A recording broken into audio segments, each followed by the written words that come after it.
বলা হয় তারাপীঠ মহাশ্মশানে যত রাত গড়ায় ততই নাকি আভাস পাওয়া যায় মা সেখানে আজও বিরাজিত।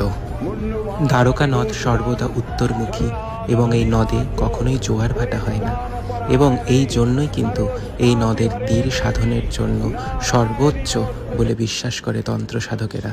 তাই জন্যই তারাপীঠ তান্ত্রিকদের একটি অন্যতম পীঠ। সাধক বামাখ্যাপার এই তারাপীঠ।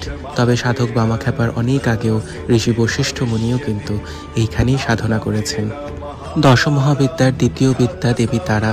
তিনি লম্বোদরা, তিনি একজটা, তিনি কখনো শত্রু দমনে রত, তিনি কখনো ভক্তের জন্য ভক্তবৎসল, তিনি দয়াময়ী, তিনি চিরন্তনী, তিনি সাধনার পথে উন্নতিতর করেন সর্বদা। সাধকেরা বলেন উত্তরমুখী দ্বারকা আভাস দেয় আমাদের শরীরের।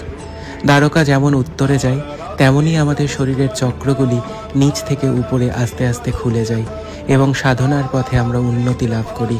তাই যখন সহস্রার দ্বার আমাদের খুলে যায় তখনই যেন এই শরীর দ্বারকা হয়ে ওঠে এবং এই দেহ তারাপীঠ হয়ে ওঠে এবং এই মন তারাময় হয়ে ওঠে।